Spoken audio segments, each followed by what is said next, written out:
Hey guys, Chris here, and I'm a Ukrainian Canadian. Today is January 27th, 2025, and let's get to the news and updates happening in Ukraine and Russia, shall we? First of all, I want to talk about the map and the changes in the last few days and some important updates that have been occurring, especially around Donbass. So, first of all, we continue covering really the hottest section of the battlefield right now, which is around Pokrovsk and around Velika Novosilka. Unfortunately, there's an update here with regards to Velika Novosilka. You can see that the Russians have officially taken this settlement. So Ukraine kind of starts from the 0 point, because this is where, if you remember, back in the summer of 2023, Ukraine started its counteroffensive and managed to take this large column of settlements all the way up to Zavitne Bajanya, I believe, until they kind of decide to stop and not continue pushing. And then the Russians afterwards, around winter of 2024, started their counteroffensive around this area.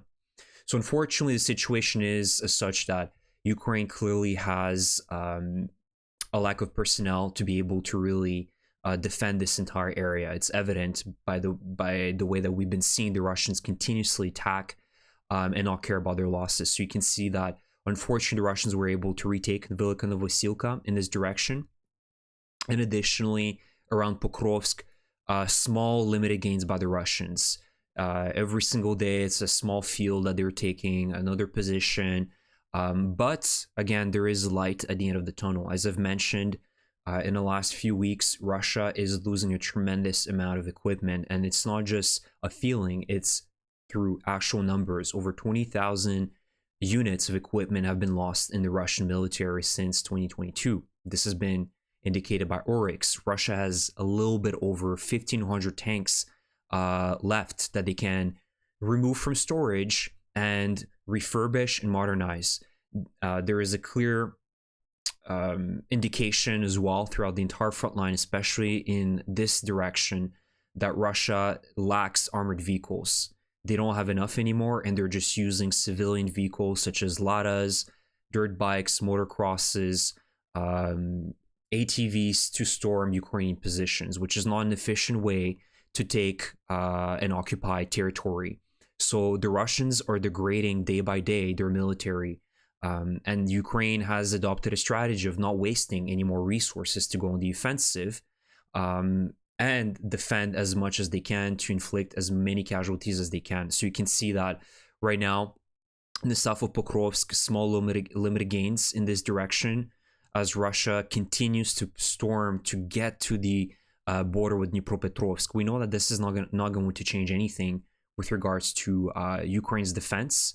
The Russians are also complaining that we continue pushing, we continue advancing, we continue saying that, oh, if we take this down, it's going to be it, and the Ukrainian defenses are going to collapse, and yet they aren't collapsing. To us, it's evident that Ukraine is going to continue fighting no matter what happens. Even if Russia is to take Pokrovsk, which is very unlikely over the next few weeks and months, Ukraine is going to put up a very difficult defense and hard defense for the Russians against them. Even if they were to take Pokrovsk, you bet that Ukraine is going to go and start defending the next bigger settlement afterwards. There's just no choice for Ukraine. This is an existential war, a genocidal war that Russia wants to undertake, and Ukraine understands what's at stake here if they completely abandon their position, allow Russia to occupy vast amounts of territory. So that's the situation around Pokrovsk. You can see that the Russians here around the western side of Pokrovsk have taken partial control over this small road and railway connection around Kotlina. And their strategy is evident. You can see that Russia tries to flank on both sides and try to surround Pokrovsk. Thankfully, it's only working a little bit on the western side of Pokrovsk, but not on the eastern side. Russia really has struggled here to take up positions in new areas. And so they're not trying to really go head first to Pokrovsk. They're trying to really flank around. Additionally, there's a lot of pressure as well around Toretsk. Ukraine continues to try to hold small areas of the city here. It's mostly in gray, so there's still battles ongoing. But the good thing here is that Ukraine still has the height advantage in the Toretsk area. You can see around here that there is a height advantage, so Ukraine still continues to maintain a pretty good terrain here against the Russians. If we go more north, of Toretsk, you can see that Chasiv Yar. Honestly, I'm very surprised that the Ukrainians have been able to hold off for so long around Chasiv Yar, knowing how the Russians have just pulverized this entire city. And the Ukrainians continue holding parts of Chasiv Yar. But here, little by little, you can see that the Russians have been creeping up around the forested area of Chasiv Yar, and they're trying to take up new positions. So it's very difficult right now around Chasiv Yar as well. Additionally, if we go more north, this is where the situation is more or less stable for the Ukrainians. There haven't been any massive changes around northern Kharkiv and Luhansk area. Here, this is where the Russians had to sacrifice their, massive assaults for Donbass. Right now, they're really prioritizing this front line. So here, there haven't been any massive changes for the Russians since they really pushed hard to the Oskil River and the reservoir here. It's more or less been stabilized by the Ukrainians, and also around Kupiansk, there's not much to report here. If we go more north of Kupiansk, again, not much to say about Vovchansk and northern Kharkiv here, since the Russians launched their offensive around northern Kharkiv in early May. The situation is more or less the same here. The Ukrainians were able to retake certain lost positions, and the battles are still ongoing for Vovchansk. It's a city that is no more either. That city has been completely pulverized by the Russians, but thankfully you can see that whatever the Russians are trying to do here is ineffective because it's been stagnant for them so far in the last few months. And last but not least, you can see that the Russians continue putting a lot of pressure around Kursk area, where the Ukrainians are occupying about 50% of what they used to occupy in early September, right? Then the Russians launched their counteroffensive around September, late September and October. And eventually North Korean soldiers joined the fight. So you can see Ukraine lost about 40% of the territory, but this is not a loss for the Ukrainians, right? They just moved the battlefield, the battles onto Russian territory. This is the positive news, is that the Russians were planning to attack Sumy Oblast. So this has been a reverse card for the Ukrainians. They managed to force the Russians to bomb themselves, to destroy their own settlements, their own cities, rather than destroy the Ukrainian cities in Sumy. So the Ukrainians continue holding strong around the Suja area, and Russia continues to storm the Ukrainian positions with North Korean soldiers. And I have an update with regards to the North Koreans as well. So that's the situation. More or less, half of the front line is stable for the Ukrainians, but the most difficult one that is not really stable for the Ukrainians is really Pokrovsk and Velika Novosilka. So anything between Bakhmut to Velika Novosilka is where the Russians are doing everything possible to grab as much territory as they can. And so there's the light at the end of the tunnel is really, I think, is being seen right now with the appointment of the new commander of the land forces of the Ukrainian military, General Drapate, who has been officially appointed and is now in the front line of this front line and assigning and making changes. He's a really well-respected commander within the Ukrainian military, who I think took part at the liberation back in 2014 of Mariupol.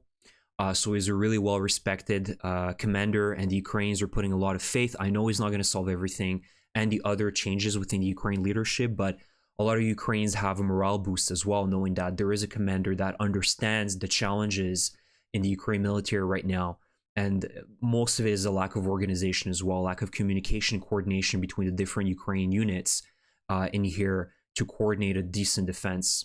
So additionally, on top of that, we know that the Russians are incurring massive losses here to the point that they're just using now civilian vehicles to storm Ukrainian positions. And now more and more stories come out of Russians recycling their disabled and injured soldiers for new storms. So now this is the disabled, they're using disabled units to storm Ukrainian positions as well. Absolutely ridiculous. But this is only something that the Russian military is capable of. So I believe that in the next few months, the exhaustion is going to arrive within the Russian military. At least I can see the signs right now that their military is coming to a culmination point, and they're not going to be able to push any further. I mean, after that, they have Konstantinivka. After that, they have Kramatorsk. After that, they have Slovyansk. Do you really expect the Russians to continue maintaining this type of pressure for another year or two? I seriously doubt it. I would be surprised. Unless, again, Russia was to receive tens of thousands of reinforcements from North Korea or even China. Then the story is going to change. But Otherwise, if all things remain constant and the same, Russia is going to be exhausted by the end of this summer and fall. At least that's my analysis of the situation. Now, let's go back to the news and the updates. First of all, some good news following our kind of unfortunate update with the map. I wanted to cover the story of something I've been talking about for the last few weeks, and that is something I've been saying for the last few weeks, but the exhaustion of the Russian air defense and its struggle to defend the Russian skies. We've been seeing on a daily basis at this stage Ukrainian drones successfully striking deep within Russian territory. Ukraine managed to destroy one of the largest, third largest oil refineries in Ryazan. In the last few days, they've been continuously striking this oil refinery to the point that it's probably going to cease all operations for the foreseeable future. And this continues to be the case on several other key crucial facilities in Russia. You can see that many military experts are noting that Russia's existing air defense systems that were originally designed to counter traditional aerial threats have proven to be inadequate against the new challenge of small, low-flying drones and Ukraine missiles as well, deployed in large numbers.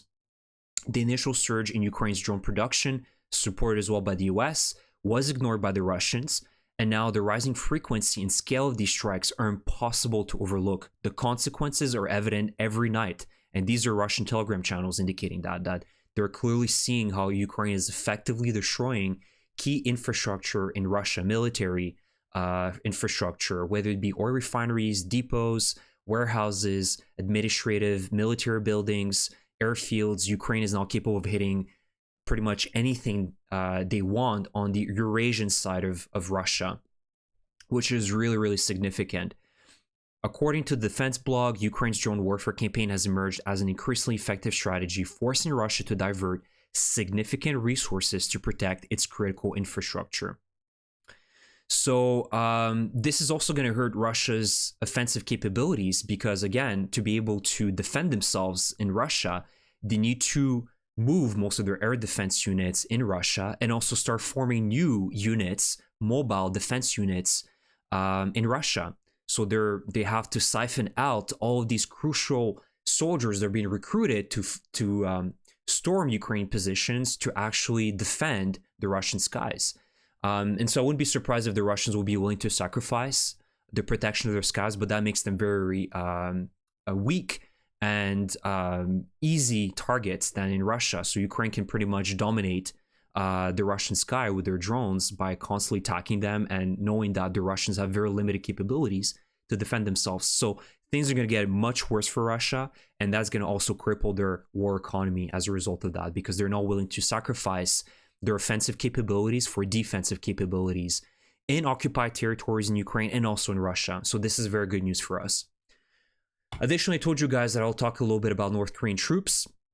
This is a small little positive news. That doesn't mean that, North Koreans have completely withdrawn from the front line in Kursk, but there's some positive news with regards to certain front lines where North Koreans have been beat up so bad by the Ukrainians that they had to withdraw and basically reinforce themselves and treat their wounded. So you can see here that it's been confirmed that on certain front lines in Kursk, North Korean forces are taking respite from hostilities, presumably to treat their wounded, wait for reinforcements, and work on mistakes made during the fighting.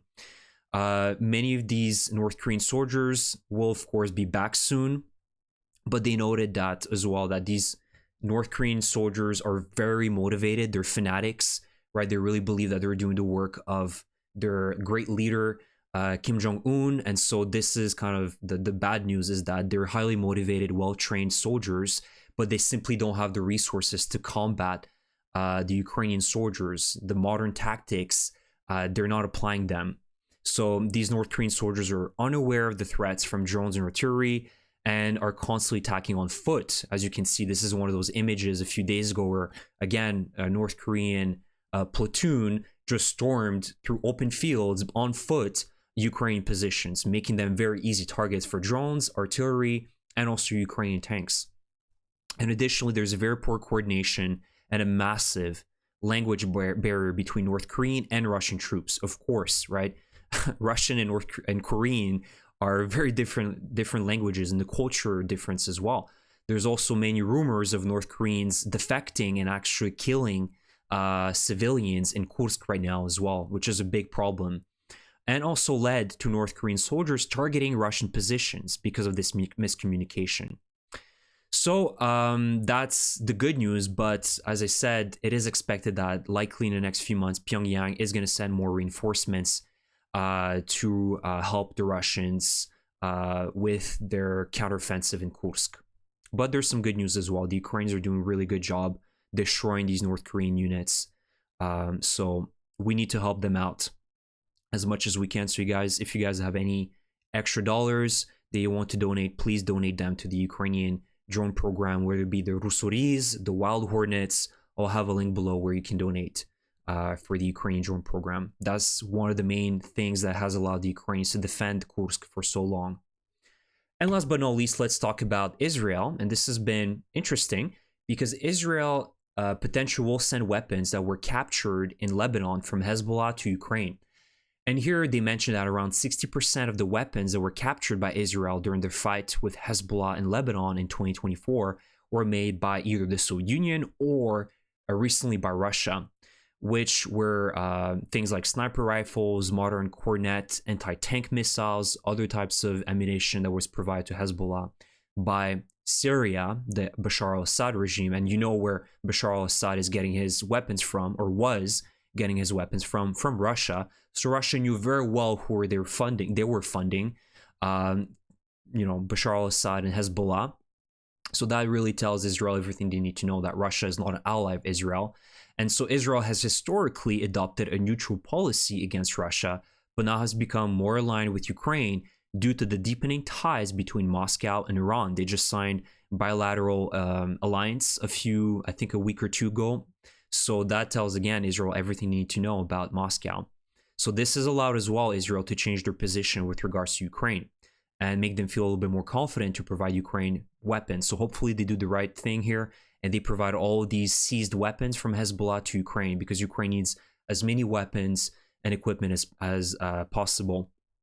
And this also could give Ukraine a big advantage in the future, because we also know that Israel is a high-tech weapon producer. They have the Iron Dome, they have many other weapons that they've been producing, the Merkava tank, which is unlikely that they're going to transfer Merkava tanks to the Ukrainian military. It's always possible.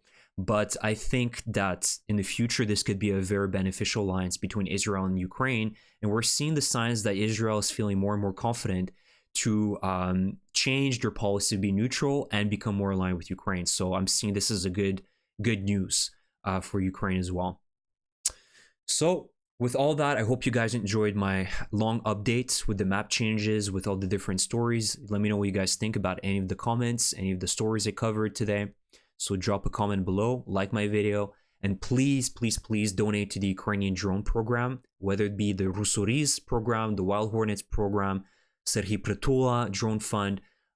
This helps the Ukrainians continue defending and continue eliminating as many Russian occupiers as possible. We know how important that is, because Russia has far bigger ambitions than just Ukraine.